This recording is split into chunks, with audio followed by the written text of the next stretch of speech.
Монголчууд бид эх орон жүжигчдийн тухай ярьдаг. Бид өөрсдөө бүтээдэг, бид бас бүтээгч хүмүүс. Ариун үүдгээд ариун цэврийн цаас, ам арчдаг цаасыг бид хийдэг. Монголчууд бид сүүгээ сааж махаа үйлдвэрлэж чадна. Бид хамгийн сайн ширээр хамгийн сайн чанарын гутал хийдэг. Бид бас амтад талах сайн чанарын зүцгийн дос зөөхий сүүгээ үйлдвэрлэдэг ус.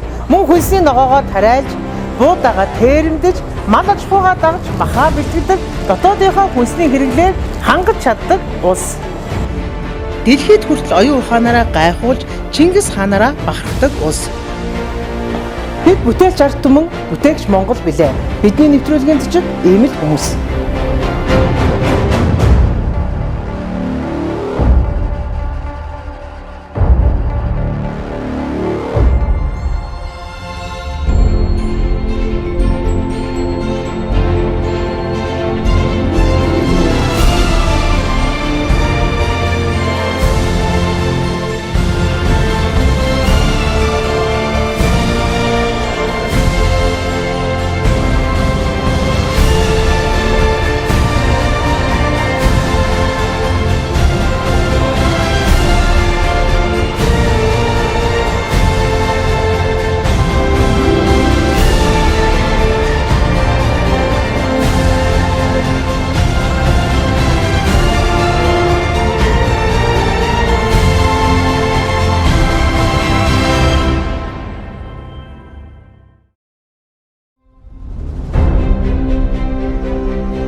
Улаанбаатар хотоос 1000 гаруй километрийн зайд Завхан аймаг бий.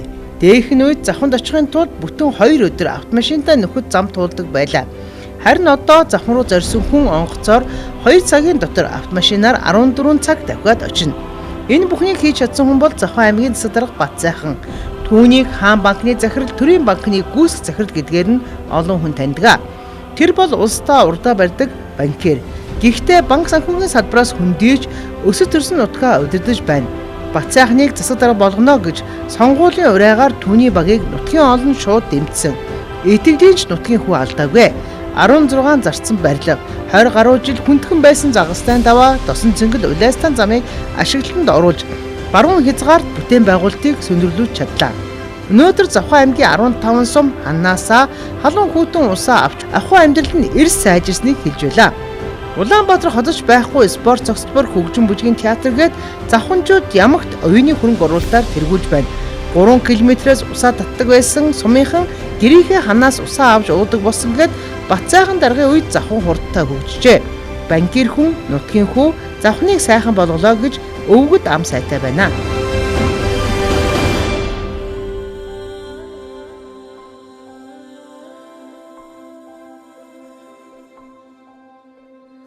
Бүтээгч Монгол нэвтрүүлгээ бид Улаанбаатар хотоос 1000 гаруй километрт одоо байршдаг Завхан аймгаас бэлтгэж байгаа. За өнгөрсөн хугацаанд Завхан аймагт одоо хийгдсэн томоохон бүтээн байгуулалтууд болон завханчуудын хийсэн ажил үйлсийг та бүхэнд хүрэхээр манай баг Завхан аймагт одоо ажиллаж байна. Тэгээд бид бол Завхан аймгийн засаг дарга Даймагийн Батзайхантай ярилцах байгаа. За бидний гол зорилго нь ер нь бол Завхан аймагт бол ямар чиглэлээр бүтээн байгуулалтын ажил хийвэ гэдэг яриаг мэдээж Завхны одоо засаг даргаас тодруулахаас арга байхгүй. Тэгээд таныг зорж ирсэн. За эхнийхээ асуултыг би бол 2019 оны ажлаар эхлэе гэж бодож байна. Одоо ингээд он дуусчин, шинэ он гарах гэж байна. Тэгэхээр ер нь 2019 онд Завхан нутаг ямар зорилт тавьсан? Оны төгсгөлд одоо ер нь зорилтондоо хүрв үү? За зэгчдийн өнөөдрийн амгалан айлтгая. За Завхан аймаг бол 2019 он нэлээд тийм хөрөнгө оруулалт сайтай бүтээн байгуулалтын ажлууд өрнөсөн ийм сайхан жил болж өнгөрч байна. 2019 онд улсын болон орон нутгийн засгийн хөрөнгө оруулалтаар нийтдээ 400 гаруй тэрэм төгрөгийн хөрөнгө оруулалтын ажил хийлээ. За үүнээс бол 300 тэрэм төгрөгийн хөрөнгө оруулалт бол замын бүтээн байгуулалтын ажил байлаа. Зам дагаж хөгжил ярьдаг учраас хөгжлийн түүчээ болсон замын бүтээн байгуулалтанд ийм хэмжээний хөрөнгө оруулалт хийсэн нь бол завханчуудын хувьд бас түүхэнд байгаагүй ийм том тоо болж байгаа. За энэ жил бол нийтдээ 335 км атуучилтай зам ашиглалтанд орсон байна. 3 том замын бүтээн байгуулалтын ажил явж исэн. Тосон цэнгэлээс улаастай чиглэлийн 114 км атуучилтай зам энэ жил бүрэн ашиглалтанд орж улсын комисс сүлээж авлаа. За мөн Тосон цэнгэл Нөмрөг сонгон чиглэлийн 167 км туучилтай замын ажил бүрэн дуусч улсын хүн сүлээж авсан байна. Мөн одоо сонгоноос увс чиглэлийн 50 км туучилтай замын ажил дууссан. За Улиастад бас годон төслийн ажил нэлээд эрчимтэй өрнөж байна. За энэ бүхний үр дүнд бол Завхан аймгийг зорин ирж байгаа зочдын маань хувьд бол тавтаа тухтай орчноор үйлчлүүлэх юм нөхцөл болцоо бүрдлээ.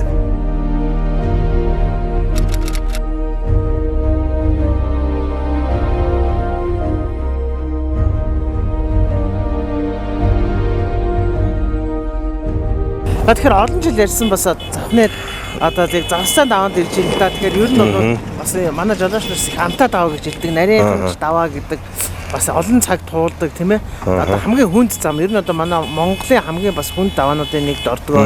Энд одоо өвөлчнүүдээр Загсаан даваан бас замын ажил хийж байна л да. Тэгэхээр одоо замын ажил чинь бас өвөл зогсчихдаг шүү дээ ер нь. Одоо ямар нөхцөл та өвлийн ажлыг хийж байна. Ер нь Загсаан даваан энэ зам одоо хязээ ашиглан зорилт тавьж байна. Тэгэхээр манай энэ Загсаан давааны зам бол хамгийн хүнд зам. Монголын ер нь хамгийн хүнд зам гэж ярьдаг. Хангаан нурууны ноён оргил дээр байж байгаа зам шүү дээ. Тэгээд энэ замын ажил өнгөрсөн жил эхэлсэн. Одоо нэг 50 гаруй хувийн гүйцэтгэлтэй явж байгаа. Анх томилогдоод ирж хахад бол хэвлэлийнх нь надаас суужсэн л та ажлын гараагаа юунаас эхлэх гэж байна гэд. Тэгээ би тэр үед бол Алтан шар замаас эхэлнэ. Загсаан давааны замнаас эхэлнэ гэж ингэж хэлжсэн. Ингэж хэлж байгаа хэдий ч гэсэн Загсаан давааны замаас эхлэхэд бол надад бас нэлийн хүнд байсан л та. Тухайн үед бол орон нутгийн замын сан бол 1463 төгрөгтэй л байсан. Тэгээ 1463 төгрөгөөр яаж 67 км замаа засах юм бэ гэдэг асуудал үүсчихсэн. Тэгээд хамгийн түрүүнд бол би ханд өрнүүлсэн. Ард иргэдтэй нүгүүн нээлсэн. За энэ зам бол хэцүү байна. Та бүхэн бол энэ замаар 3 дахин илүү цаг хугацаа зарцуулж байна. 3 дахин илүү зардал гаргаж байна. Тийм учраас нэг удаа энд явж байгаа зардлаа хандуулж байгаа. Бүгдөө мөнгөний илүүлээд энэ замаа засъя гэд. Ингээ хандив өрнүүлэхэд бол 90 гаруй сая төгрөг зогссон. Энэ мөнгөөрөө бид 14 хоногийн хугацаанд эхний ээлжийн Загсаан давааныхаа замыг бас сайжруулж нөгөө 3 цаг явдаг, 5 цаг явдаг байсан чинь цаг явдаг болж ингэж одоо өөрчлөгдөжсэн. Дараа нь бол Хятадын элчин сайдтай уулзаж бас Хятадын засгийн газрын босдгоос тусламжаас Монгол улсад одоо олгосон 500 сая доллароос нэг 33 мянган долларын хэмнэлт гарсан байсан. Энэ хэмнэлтийн мөнгийг Загсаан даваанд тавьж өгөөч гэдэг хүсэл тавьж энэ маань бас биелэлээ болж Монгол улсын засгийн газрын хуралдаанаар 2016 оны 8 сарын 30-ны өдөр орж дэмжигдсэний дагуу хоёр засгийн газар хоорондын хоёр зам тээврийн яам хоорондын хэлэлцээрүүд яваад 2017 оны 5 сарын 2-ны өдөр эцэслэн баталснаар хөрөнгийн хөөсөөр шийдэгдэж за тэрнээс хойш бол тендерийн ажлууд тэгээд мөн ажлын зураг гэд процедур ажлууд явж байгаад энэ хавар бол энэ зам албан ёсоор одоо эхэлсэн. Одоо бол замын ажил нэг 60 орчим хувийн гүйцэтгэлтэй явж байна. Нөгөө алдарч 67 км-ээсээ бид нэг 20 км-аа бол хатуучилтай болгочихсон байгаа. Иргэжил энэ замыг эрт туусах үүднээс энэ үйл явдлын ажлыг үргэлжлүүлээд явуулж байгаа. Тэгэхээр манай энэ Загсаан давааны зам бол их нарийнхан зам л да. Өргөдөх хэрэгтэй. Дор хаяж 10 м өргөн болох шаардлагатай байгаа. Тийм учраас зарим хэсгүүдээр бол 5-аас 10 м өргөдөх юм шаардлагууд байгаа. За өнгөрсөн 100 бол тэслэгийн ажлуудаа хийгээд зарим газараа бол 30 м намсгсан, зарим газараа 10 м одоо өргөдөх ажлуудыг хийгээд давааныг оройны хэсгийн тэслэгээнүүд бол дуусчихсан байгаа. Тэгэхээр одоо энэ хэсэг дээр нэг 5 км газар бол энэ тэслэгийн ажил өргөдөх ажил үлдсэн байгаа учраас энэ өвлийн цагийг ашиглаад энэ газар үлдсэн байгаа дээр энэ одоо өргөдөх ажлыг хийж байгаа. Тэгээ манай энэ компанийн бол одоо 24 цагаар ажиллаж байгаа.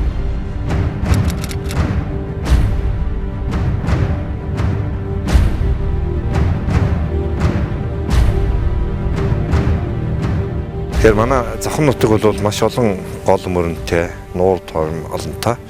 Тийм учраас завханчуудын хувьд бол гүүрийн асуудал бол нэлээд барилсан байдаг. Олон голтой учраас зорчиж байгаа хэсгүүдээр бол гүүр барих шаардлагууд байдаг.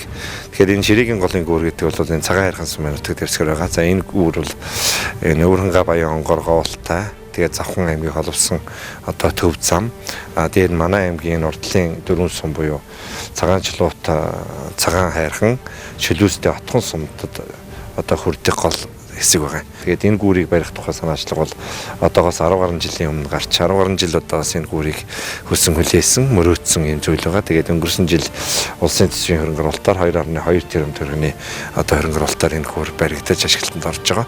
Энэ намар одоо ашиглалтанд ор саяхан одоо нээлттэй хийсэн. За энэ гүүр одоо ашиглалтанд орсноор манай аймгийн урдлын 4 сумаар одоо хөрөх зорчих хэсэг бол ямар нэгэн эрсдэлгүй болж байгаагаас гадна Монгол улсын аялал жуулчлалын нэг том бүс нутагт тойрог бий болоход бас их чухал ачаал бүгдэлтэй болох юм байна.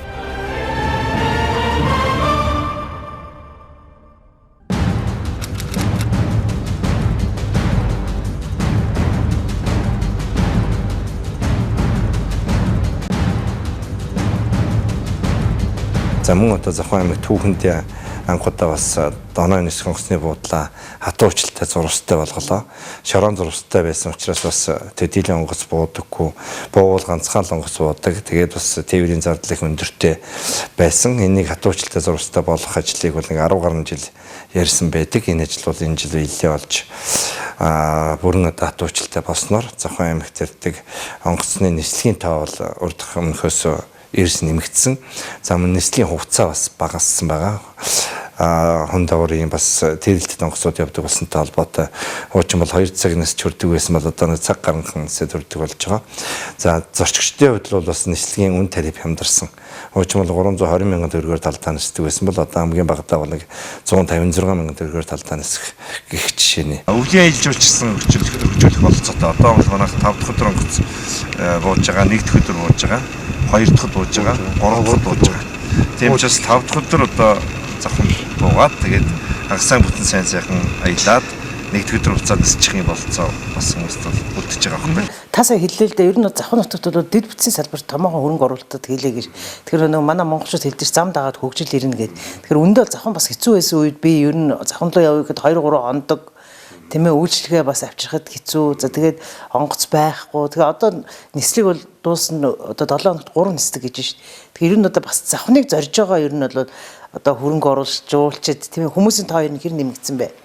Ер нь эрс өсөж байгаа. Одоо жуулчдын тоо бол эрс нэмэгдэж байгаа. Ялангуяа одоо зуны дэлгэр цагт бол манайх ачаалаа даахаа болсон.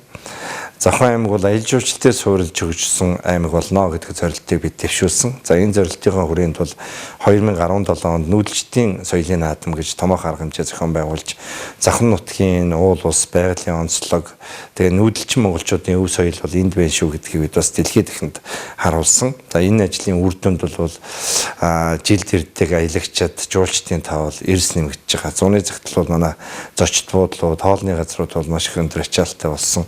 Энийгээ дагаад бас малчтын маань орлогч гэсэн нэмэгдэж байгаа.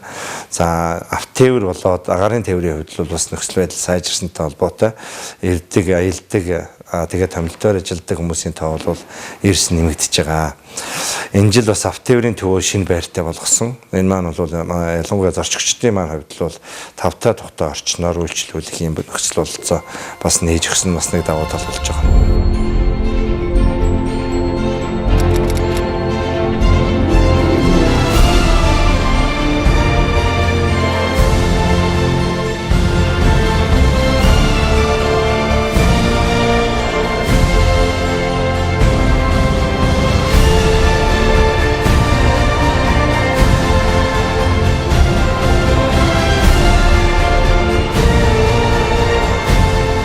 Анх бол манай Завхан аймгийн 999 морин хуурч хүүхэд Улаанбаатарт очиж хуурдсан шүү дээ. Тэр үед Санжмитүү гишүүн аймгийн засаг дарга байсан. Тэгээд тэр хүүхдүүд сквадрын талбай дээр 999 хүүхэд хуурдаад дараа нь улсын их баяр наадмыг 1024 хүүхэд хуурдаж төрийн наадмын нээлтийг хийсэн байхгүй. Тэр үед тухайн үеийн ерөнхий сайд байсан Батболд, Шадар сайд байсан Алтан уяг сайд нар энэ хүүхдүүдийг мялааж Завханд ийм усан бассейнтэй спорт хөтөлбөр барьж өгнө гэж амласан юм. Анх тэндээс эхэлсэн. Тэгээд эхний хөрөнгө оруулалтанд тавигдаад явж хагаад тэгээд зарцсан байсан. Намаагийн засаг даргаар ирэхэд зарцсан байсан 16 барилганы нэг нь энэ. Тэгэхээр манай энэ зохицлбор бол ер нь амралтын өдөр иргэд ирээд өглөө 9 цагаас орой 9 цаг хүртэл ингээд чөлөөтэй сайхан амрах, чөлөө цаг өнгөрүүлэх бололцоотой. Бассейнд орж болно. Энд л спорт зал байна. Спорт зааланда тоглож болно. Комплекстэй. Дээрээ бол энэ 3 дахь теннисний өрөө байгаа. Теннисэнд тоглож болно. Байт харвааны спортыг одоо оруулж ирж байна. байт харваа харваж болно. Үндэсний сурын харвааг энэ заалны харваа харваж болно. Доороо фитнестэй, тэгээд спиннингтэй, тэгээд саунтай, бас тэндээ өргөн амрдаг өрөөтэй, караокетэй. Энэ хоёр давхартай ресторантай. Ингээл энэ лөө ороод ирэхэд өдөржингөө энд бүх одоо төрлийн спортоор хичээлэл, гэр бүлээрээ амраал, өдөр эндээ хоолоо идэл ингээд их болцоотой. Тэгэхээр одоо эмнэлэг сургууль гэдээ бас эрүүл мэндийн төвөд бүтээн байгуулалтын ажил хийгдээд байдаг. Дээр нь одоо ер нь улаастай хот гэдэг энэ чинь бас яг нэг том аймгийн одоо баруун аймгийн бараг том тулгуур юм хот бас. Энд бол ер нь орон сууцны хорооллыг бас барих тал дээр ер нь аймгийн удирдлагуудаас ямар бодлого гарч явд юм бэ? За орон сууцчлах талаас нь бол бид бодлогын дэмжлэг үзүүлж байгаа. Орон сууцны барилга барих гэж байгаа компаниуд бол газрыг олгож байна. Дэд үтсийн холбоотой асуудал дээр бас дэмжлэг үзүүлж байна. Тэгэхээр сүүлийн жилүүд бол манайд орон сууцны барилга бол эрс нэмэгдсэн байгаа. Та бүхэн харж байгаа бах шинэ барилгууд одоо ашиглалтанд орж байна. Шинэ барилгууд шинээр эхэлсэн байна. Улаастад бол орон сууцны асуудал бол нэлээд сайн зэгцэрж байгаа. Дээр нь бид бас хаус хорооллыг өргөжүүлэхийн ажлыг зохион байгуулж байна. Энэ арлын хэсэг дээр бол Цэнгэлдэх хотхон гэх шинэ хотхоныг бид бий болгож байгаа. 200 айлын хаус хорооллыг 2017 оноос эхлүүлсэн. Одоо бол нэг 100 орчим айл бол хаваасаа бариад орчихсон байна. Энэ ажлыг хийхэд тулд бид бас иргэдтэйгээ хамтарч ажиллаж байгаа. Иргэдээсээ зардлын 50% гаргуулад 50% төр гаргаад тэгээд инженерийн шугамсруулчид дэд бүтцийн тавьж өгсөн. Одоо 200 айл хаваастай болж байна. Дээр нь одоо манай энэ шин зүүн хороол гэж байдаг. Энэ дэнж гэдэг энэ барилга хэсгээр энэ дээр бол өнгөрсөн 2 жилийн хугацаанд дэд бүтцийн асуудлыг шийдлээ. 5 одоо зэрэгцээ шугам тавиад энэ жил дууссан. Энд бол 800 айлын хавсар бол барихын болцоо нөхцөл бас бүрдэж байгаа. Тэгэхээр ер нь одоо яг улаастай хотын дэд бүтцийн асуудлыг ер нь хотын асуудлыг ер нь яаж төлөвлөж шийдэж байна? Хэрв төлөвлөл яах вэ? Тийм ээ одоо байгаа яг нөхцөл бодол зарим бас дээрх нь үед өөрсдөө дотооддоо бас уурын зухаар шийдсэн гэл янз бүрийн бас дэд бүтцтэй хүмүүс байгаа тийм. Тэгэл байх уу. Ер нь хот төлөвлөлтийн ерөнхий төлөвлөгөө байхгүй ганцхан аймаг ганцхан хот байсан манай улаастай. Тэгээд энийг хийхэд бас тэрэн орчин төрөний зардал гардаг юм байна. Тэгээ 2016 оноос хойш бид энэ хөрөнгийг бас босгох гэж хөөцөлдсөн. Тэгээд ямарсан хотын ерөнхий төлөвлөгөөгөө хийгээд одоо батлуулж байна. Хөгжлийн ерөнхий төлөвлөгөөгөө бас хийгээд батлуулж байна. Тэгэхээр энэ төлөвлөлтийг шинээр хийгээд эхлэхээр маш олон бэрхшээлүүд үүсэж байгаа. Өмнө нь төлөвлөлтгүй барьсан байсан барилга байшингууд бол бас нэлээд олон бэрхшээл үе таалгыг одоо хааж байгаа. Гэхдээ бид бэрхшээлийн өмнө бас бүхийх хэрэг байхгүй. Бэрхшээлээс бид боломж олж хайх ёстой. Энэ үднээсээ бол бид боломжийг хайгаа явж байна. За хамгийн ихний ээлжинд бол бид 9.8 тэрбум төгрөгөөр гудам төслийг эхлүүлсэн. Энэ жил бол ажил явсныг 50%-тэй явж байгаа. Ирэх жил бол энэ маань дуусна. Тэгэхээр гудам төслийн хүрээнд манай улаасны төв гудам гэхэд бол одоо 2 игнэ замтай. Одоо бол маш олон төвчрлүүд үүсэж байгаа. Тэгэхээр төв гудмаа 4 игнэ болгож байгаа. Манай улаастаа дөрөөсөө гэрлэн дохио байгаагүй. Одоо их сайхан гэрлэн дохиотой болсон байгаа. Автозамын гэрлэн дохиотой болж бас замын хөдөлгөөнөөс соёл нэмэгдэж байгаа. За 1.4 км замыг шинээр тавьсан. За энэ замыг тойрог хэлбэрээр тавиад эхлэхээр бол нөгөө айлуудын хашаа руу бас ороод эхэлж байгаа. Тэгэхээр энэ айлуудтайгаа бас зохицох тухай асуудал байж байгаа. Нийтдээ 27 айлтай энэ зам бас хэлцэл зохицол хийжээж энэ 1.4 км замыг барь дуусглаа шүү дээ. За тэгээд бас явган хүний зам, ундаг дууны замтай болох хэрэгтэй. Тэгэхээр улаастаа нь бол энэ годамжлалын хүрээнд 6 км одоо ундаг дууны замтай болж байгаа. Мөн 6 км явган хүний замтай болж байна. 250 машины зогсоолтой болж байгаа. За мөн одоо манай улаастад бас нэг том бэрхшээл бол энэ үер усны эрсдэл байдаг. Ус зайлуулах хоолой байдаггүй, далан байдаггүй. Энэтэй холбоотой 16 оны 100 одоо намайг ирэхийн өмнөхөн бол бас нэг том үер болж маш олон айл албан байгууллагууд сохирч ирсэн. Тийм учраас энэ үеийн талан дээр бас онцгой анхаарч байгаа. Тэгээ энэ годамжлалын хүрээнд бас 1 км эртээ энэ ус зайлуулах хоолойг шугамсралжийг энэ бас хийж өгч байгаа. Цаашдаа бол энэ бүтээн байгуулалтын өргөжлөлтийн ажлууд бол хийгдэнэ. Цаашдаа улаастай хот бол бас босоод инхлэхийн төв дайран өнгөрөх магистрал хот болох ёстой. Тийм учраас бас хаашаагаа хэлэхгүй гэдэг асуудал байна. Гэр хорооллуудаа дэд үтцтэй болгоцлуудыг бол одоо эхлүүлж байна. Жишээлбэл одоо манайхан бол шинэ хороо гэд нэрлэдэг. Давцагогийн одоо дэд үтцийн асуудлыг бол энэ жил эхлүүлсэн байж байгаа. За үлжий тог дээр бол түрүүний хэлсэн дэд үтцийн асуудал бол хийгдсэн явж байгаа. За энэ баазын өрөөнд дээр бас дэд үтцийн ажил бол эхнээсээ эхлээд явж байна. Тэгэхээр мэдээж энэ олон жилийн түүхтэй энэ хот маань ерөнхий төлөвлөгөөгүй байсан учраас 3 жилийн хугацаанд төлөвлөгөө хийгээд тэгээд их ажлуудаа дэвшилттэй явна гэдэг бол бас цаг хугацааны хувьд богинохон. Гэхдээ бид энэ богино хугацаанд бас чамлахааргүй амжилтанд хүрсэн байгаа. Цаашдаа бас энэ өргөжж явнаа.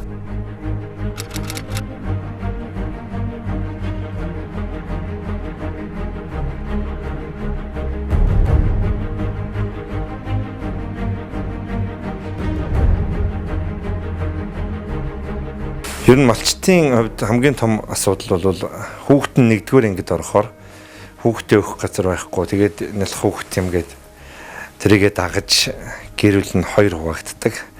Нэг нь одоо сумын төвтэй нэг бор гэр барьж орж ирдэг. Тэгээ энээсээ болоод гэр бүлийн хоорондын асуудал үүсдэг. Мал аж ахуйн салбар дээр ажиллаж байгаа хүний тоо буурчдаг. Нөгөө айл өрхийн хувьд бол бас зардал нь хоёр дахин нэмэгдчихэж байгаа. Сумын төв дээр байгаа гэртээ нэг хоол хүнс төлөөд үлж бэлтмээр, хөдөө байгаа гэртээ нэг хоол улс төлөөд үлж бэлтэн. Тэгээ хүүхэд бас гэртээ байснараа их сайхан байна уугүй бас үгүй. Хүүхэд бол нэг тийм ганцаардмал зожигдоохон хүнтэй нийцдэг нэг тийм хүүхэд бол төлөвшдөг.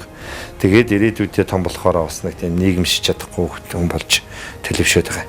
Тэгэхээр энэ олон асуудлыг шийдэх үүднээс манай аймаг бас санаачлаад малчин 6 настай хүүхдийн гэр өргөө гэдэг төслийг анх эхлүүлсэн. Одоогийн байдлаар бол 23 суманд ийм гэр өргөө байгуулсан байгаа. За гэр өргөөний гол онцлог нь юу юм гэхээр яг 6 настай хүүхдүүд нэг дор нэг одоо орчинд амьдрах юм. Өөр хүүхд байхгүй. Зөвхөн 6 настай хүүхдүүд. Тэгээд тусдаа асрагч өгшийн оронтойг гаргаж өгсөн. Асрагч өгш ажиллана. Өглөөнөөс орой болтол багш нь асарна. Тэгээ өдөр хичээлдээ явахад нь багш нь хүлээлгэж өгөөд тэгээ ангийнхантайгаа хичээлээгээд ирнэ. Ирснийхэн дараа бол хоол унд бүх юм нэндээ хийгдэн. Хувц сунрын нэнд нь угаана. Хичээлийн нэнд давтуулна. Бас чөлөө цагаараа хүүхдүүд бас хамтраад ийм дүр бүтээж, жүжиг тоглож ийм одоо хүүхдийн нэгсэнтэй нийгэмшил, төлөвшил бас хүүхдийн хөгжил энэ зүйлд бол их ач холбогдолтой юм арга хэмжээ байгаа. Энэ хэдэн оноос эхэлж хэрэгжсэн. Ер нь бас эцэг эхчүүдэд ямар хариуцлага хүлээлгдэг юм бэ? Өнгөрсөн жилээс эхлээд хэрэгжсэн. За эцэг эхчүүд бол маш дуртай байгаа. Хүүхдтэй санаа зовж байгаа болно. Тэгэхээр энд хүүхдтэй санаа зовхгүй орчин бий болгочхоор эцэг эхчүүд бол хүүхдтэй маш дуртай. Тэгээд энд бол эцэг эхчүүд бас тодорхой хэмжээний дэмжлэг үзүүлнэ. Бас гэр өргөнд нь хоол ундны дэмжлэг үзүүлнэ. Бас нэг энэ гэр өргөө тогтчуулахад эцэг эхчүүд бас дэмжлэг үзүүлнэ. Анхны хөрөнгийн бол өнгөрсөн жил бид орон нутгийн хөгжлийн сангаас нэг сум бүр дээр 5 сая төгрөгийн хөрөнгө оруулалт хийгээд тэгээд энэ тусад нь ийм өрөө тасалгаа бэлдээ тогтчуулаад тэгээд энэ хүүхэд гэр өргөөнд байж байгаа 6 настай хүүхэд гэдэг бол нэг талдаа цэцэрлэгийн хүүхэд байхгүй юу? Нөгөө талдаа сургуулийн хүүхэд. Тийм учраас энд байгаа орчин өдрийн хөтөлбөрийн бол 50% нь одоо сургуулийн хүүхдийн хөтөлбөрөөр 50% нь цэцэрлэгийн хөтөлбөрөөр явж байгаа.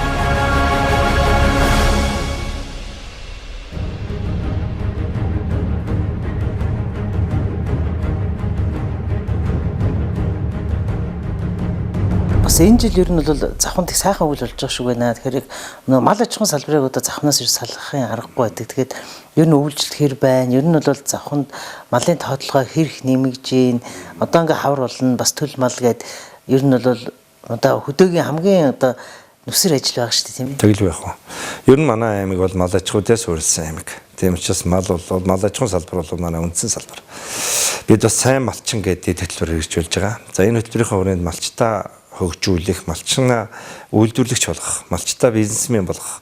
Тэгээ мал аж ахуйн салбараа бас зөв менежментээр удирдахад нь туслах ийм ажлуудыг зохион байгуулж байна. Тэгээд сум бүрт жил бүр малчтын зөвлөгөө зохион байгуулдаг. Энэ зөвлөгөөнөөрөө мал аж ахуйн салбараа яаж одоо үр ашигтай болгох вэ? Яаж одоо тооны араас биш чанарын араас өсөлдөх юм бэ? Яаж малчтын амжиргааг дээшлүүлэх юм бэ гэдэг энэ асуудлаа зөвлөлддөг. Энэ асуудлаа шийдэхийн тулд малчт маань юу анхаарах юм? Төр нь юу анхаарах юм? Аймаг нь юу анхаарах юм гэдэг асуудлаа бас ярьдаг. Дээр нь бас одоо Монгол улсын өнцөг болон бүрт байгаа алдартай сайн малчтыг урьж авцарж туршлагын судлуулдаг, яриулдаг ийм одоо ажлыг эрчимжүүлсэн. Энэ ажлын үр дүнд бол малчтын оролцоотойгоор мал аж ахуйн салбараа хөгжүүлэх ийм одоо системийг бий болгож байгаа. Тэгэхээр жилбэр одоо улс аймгийн авраг малчид тодордог. Тэгвэл Завхан аймаг бас нэг шин шагналыг бий болгосон.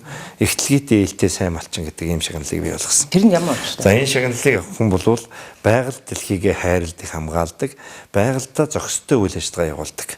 Тэгээд нүүдэлчдийн өв соёлоо хадгалж үлдэж байгаа ийм малчтыг урамшуулдаг. Өөрөөр хэлбэл хамгийн наазахын шалгуур гэхэд бол одоо моциклоор хоны хариулдаггүй, ердийн өсгөр нүүдэг, мориороо хоны хариулдаг. Ийм л одоо малчтыг илүү урамшуулах. Мал малхад бас ер байгаль дэлхийд бас хортой. Нэгдүгээрт байгалаа талхилж байгаа зам харгуй их болон гаргана. Хоёрдугаарт бас тэр моциклаас гаргаж байгаа утаа хий бол бас байгаль дэлхийн сөргөнлөө үзүүлж байгаа. Гуравдугаарт бол мал аж ахуйн салбартаа бас нэг сөргөнлөө үзүүлж байгаа тал байгаа. Энэ хавар манай аймагт чинь 24 сум маань малын эрүүл мэндийн цахин бүртгэлийн систем шилжлээ шүү дээ.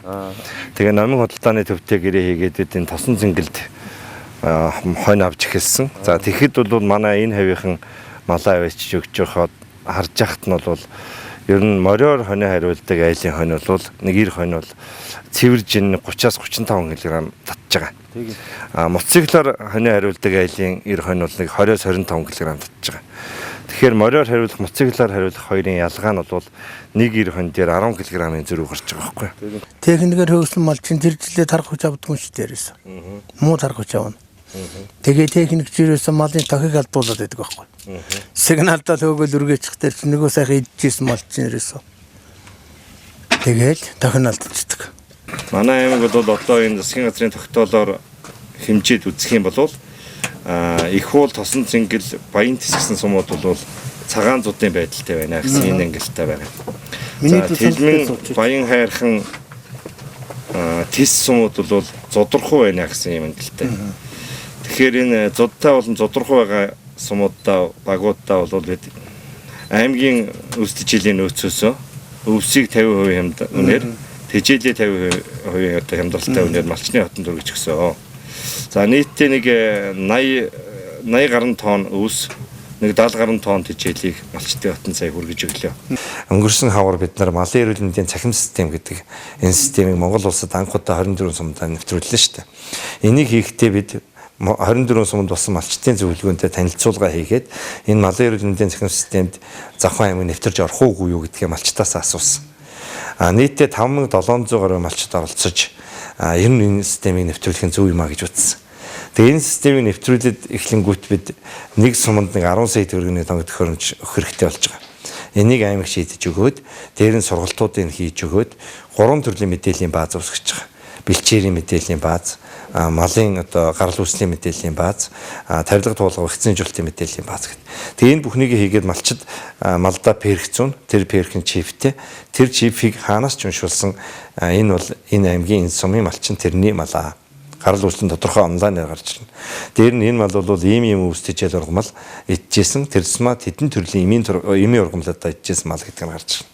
Гуравдугаарт энэ мал бол ийм цаг хугацаанд ийм тарилга туулга вакцинжуулалт хамрагдсан эрүүл мал юм а гэдэг ийм зүйл гарч ирдэг болж байгаа. Тэгээ энийг цааш нь амжилттай болох үүднээс одоо жижиглэн худалдааны салбаруудтай хамтран ажиллаж эхэлсэн. Тэгээд энэ өнгөрсөн хавар бол номын худалдааны төвтэй хамтраад номынгийн бүх сүлжээ дэлгүүрүүдээр завхны махыг борлуулдаг. Тэр махан чиптэй махыг дэдгүүрийн лангуун дээр очиход гар утсаараа чипийг уншуулад гарал үүсэл төрөний хэлсэн мэдээллүүдийг авдаг болгож байгаа. Ингэсэн чинь өнгөрсөн хавар ингээд мал аваад эхэлсэн чинь зарим айлын хонь, эр хонь 25 хилээс хэтрэхгүй байна.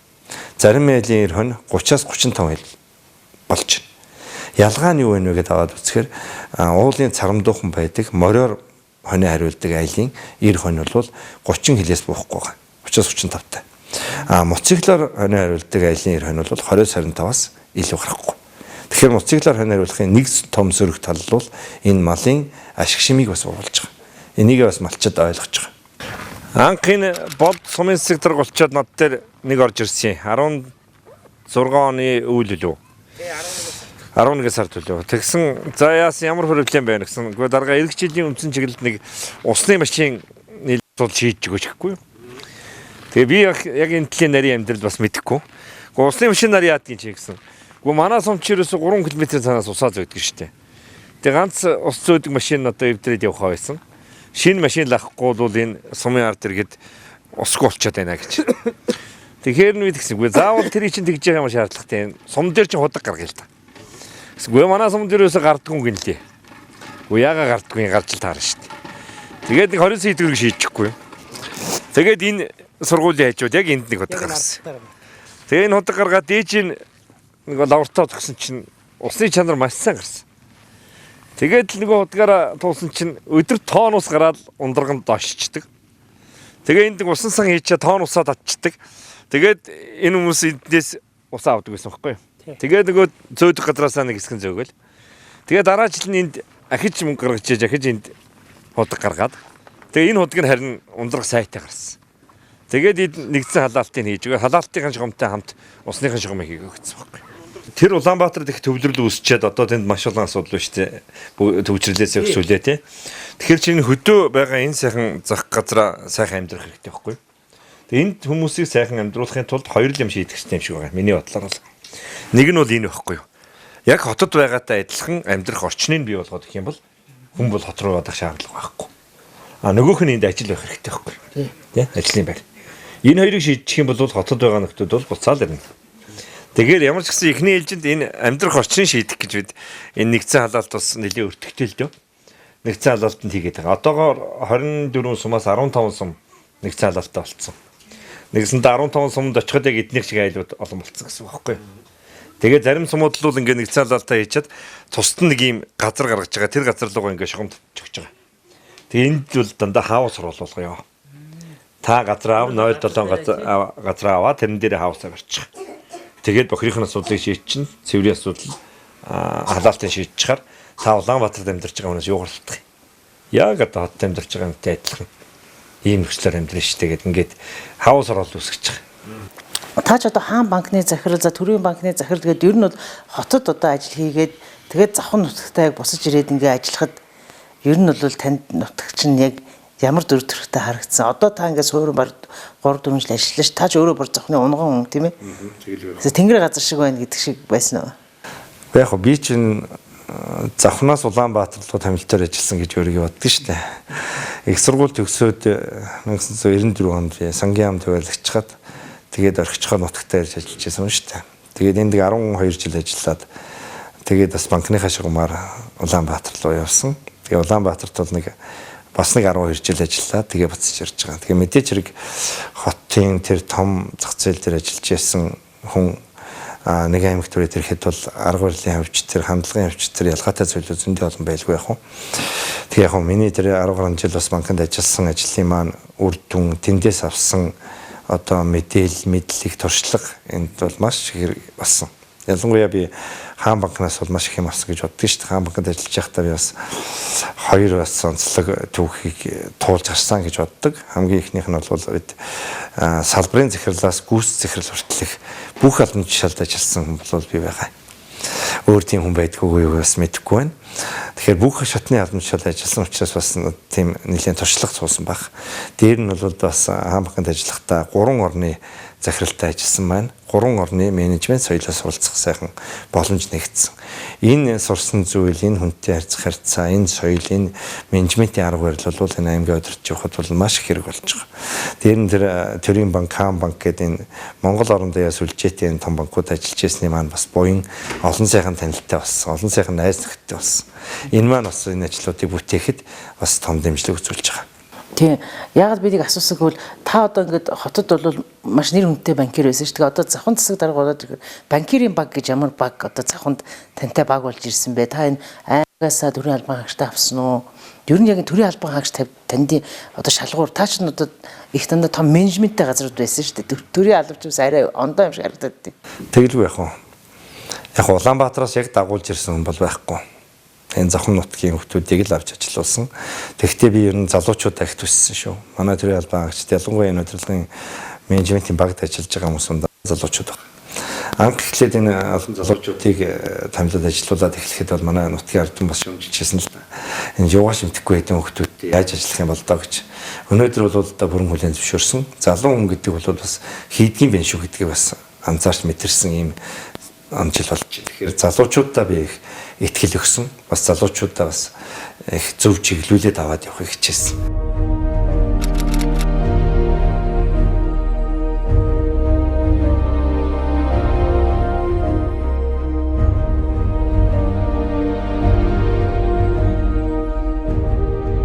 Тэгэхээр жижигдэн үйлдвэрийг дэмжих сангийн хөрөнгө бол орон нутагт их бага ирж байгаа. Тэгэхээр манай аймагт бол одоогийн байдлаар 3 төслөл авсан. Түүний нэг нь бол энэ. За энэ бол өвлийн хүлэмж, өвөл зөнгөө одоо ажилтдаг юм хүлэмж байгаа. За энд өгөрцөй тарьж байна, тий. Энэ навч, салаатны навч тарьж байна. За бууцаа. Тийм бууцаа. Бууцаа байгаа тий. Ингээд төр бүрийн одоо оргомлыг тариад өглөө болгон шинэ бүтээгдэхүүний дээж авч байгаа. Эднийхээс авж байгаа бүтээгдэхүүнийг бол аймгийн ард иргэд, нулиасны иргэд хэрэглэхээс гадна Улаанбаатар руу захиалж авдаг. Автобусаар Улаанбаатар руу бас борлуулдаг. Энэ байгууллагад одоо 2 жил болж байна уу? Тийм, 2 жил болж байгаа. Тасралтгүй ажиллаж байгаа. Нийтдээ 600 м квадрат ийм 2 хөлөмж байгаа. Гадаа одоо 30-40 хэмээн хүүтэн цав цагаан цастай байхад энэ лөө хаалга даваад ороод ирэхэд бол нэг 15-аас 20 эмийн дулаан. Хамгийн багтаа 18. Хамгийн багтаа 18. Тэгээд тэрнээс дээш дулаан. Тэгээд энэ ном ногоо орчин ухтж байгаа нь бол бас энэ өвлийн нөхцөлд бол сонирхолтой л байгаа бах. Нөгөө хоёр төсөл нь бол нэг нь одоо бас хямны үйлдвэр байгууллагада саяхан ашиглалтанд орсон байгаа. За нэг нь бол бас юм гурилан баавны үйлдвэрлэл, рестораны ажиллагаа явуулж байгаа юм 3 төсөл байгаа. Энэ 3 бол гуруулаа бас бодит олсон. Хэрэглэгч аймагаас үйлдвэрлэгч аймаг шилжих зорилтыг маань нэг хэсгийг нь одоо хангаад явж байгаа юм аж ахуйн үйлдвэр байгаамаа. Тий. Тэгэхээр бид нар бол бас манай нэвтрүүлэг өөрөө нөгөө бүтээлч Монгол, бүтээгч Монгол гэдэг ер нь бүтээлч санаа, бүтээн байгуулалтыг бол дэмжиж байгаа нэвтрүүлэг. Тэгээд ялангуяа бидний сонирхоод байдаг зүйл гэвэл одоо сүүлийн үеийн ноу хау, одоо инновацийг тийм ээ ер нь бол хэр нутагшуулж гинэ гэж. Одоо ер нь бол баг дэлхийн өөрөө инновацлог болоод байгаа. Тэгэхээр энэ тал дээр одоо Завхан аймаг хэр санаачлагтай ажиллаж байгаа вэ? Бид сайн бизнесмен гэж хөтөлбөрийнхөө хүрээнд бизнесүүдээ чадваржуулах, чанаржуулах, түүнээс гадна шин технологи, дэвшилтэд технологиудыг орон нутагт нутагшуулахын ажлуудыг зохион байгуулж байна. За мөн одоо хэрэглэгч аймагаас үйлдвэрлэгч аймаг болно гэдгийн том зорилт төвшүүлж, завхандаа үйлдвэрлэг болё гэсэн ийм зорилтыг төвшүүлж ажиллаж байгаа. За энэ ажлын хүрээнд түрүүн би зохис дурдсан бас дэлхийн зөнтэй хамтраад үйлдвэрлэгч бүлгүүдийг бий болгож байгаа. За түүнээс гадна бас Улаанбаатар дархан Эрдэнэтэд байгаа бас завхан сэтгэлтэй бизнесүүдийг наашин татах хөрөнгө оруулалтаа энэ нутагтаа хийгээч гэдэг ийм уриалгыг гаргаж хөрөнгө оруулагчдын чуулга уулзалтын үр дүнд бол 86 төслийг Завхан аймагт хэрэгжүүлэхээр болсон. Тэрүүчээсээ бас ороод ирсэн. Одоо жишээлх юм бол эдгээр суманд бол герман технологиор бяцлаг үйлдвэрлэдэг ийм бяцлагны үйлдвэр байгуулагдаж байна. Энэ бяцлагны үйлдвэр бол одоо Хятад, Оросын улбаны улс, Солонгос, Японд бүтээгдэхүүний экспортлдог болж байгаа. Энэ бол Адра олон улсын байгууллагын дэмжлэг менежментээр хийж байгаа. За дөрвөлжин суманд бол бас чацарганы үйлдвэр шинээр ашиглалтанд орж байгаа гэх мэтлэнгээр. За мөн аймгийн засаг дарга бас санаачлал гаргаад гадаад зах зээл дээрээс нь 380 сая төгрөг босгож ирсэн. Энэ мөнгөөр бол сум бүрт нэг жижиг үйлдвэр цех байгуулах. Тэгэхдээ энэ ажлыг хийхийн тулд ард иргэдээсээ бас асууж байгаа.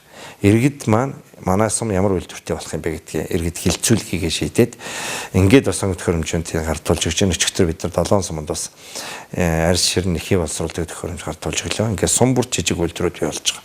За тэгэхээр бид нэвтрүүлгээр мэдээж Завханд өрнөж байгаа бүтээн байгуулалтуудын газар дээр нь бас ингэ хүмүүстэй үзүүлж байгаа. Тэгэхээр төгсгөлд нь Завхан нутагт бол одоо 2020 онд ямар одоо зорилт төвшиж байгаа вэ? Тэгээ бас манай үсгчдэд бас шинэ оныхоо зорилтоо та бас дуулгаад бас шинэ жилийн мэдлэгийг төвшүүлэхгүй юу? За баярлалаа. Тэгэхээр 2020 он бол бидний хувьд бас нэлээд тийм бүтээн байгуулалт төрсөн хүн зоноо бас соён гэгэрүүлсэн ийм жил байхаа гэж бодож байна.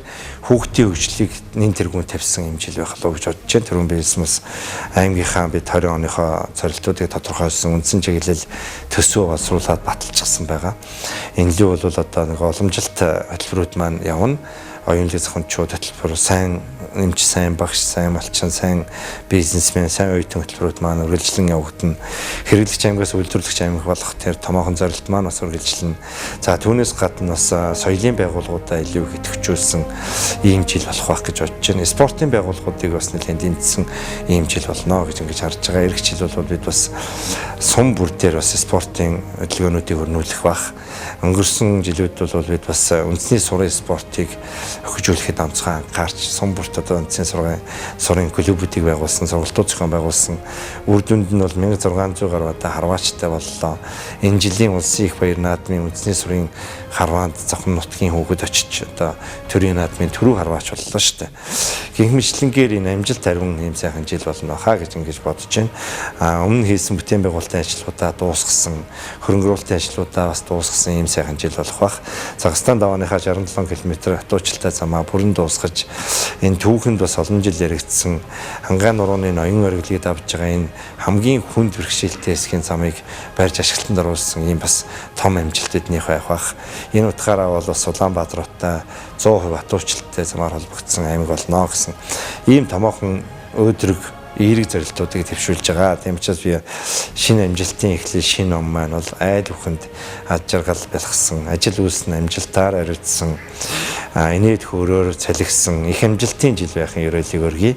Нийт завханчуудаа, нийт монголчуудаа бүгд одоо бие биендээ зөв сайхан эерэг энерги өгсөн, бие биенийхээ сайн зүйлийг тэмцсэн, бие биенийхээ муу зүйлийг уучлсан бүгдээрөө сайхан гэгээлэг хөгжлийн жил байхын үлцэтэй өрөөлийг өргөн төвшүүлье да.